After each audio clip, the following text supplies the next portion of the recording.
mixing resin and hardener properly. Now we will place photos in the mold. It's time to pour resin on the photos. Pour it properly.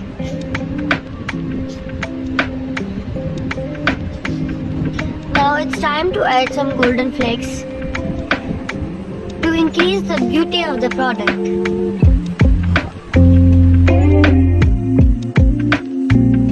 Now it's time to add one more layer.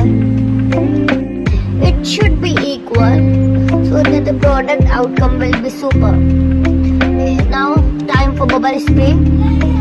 Next we have to unmold it properly.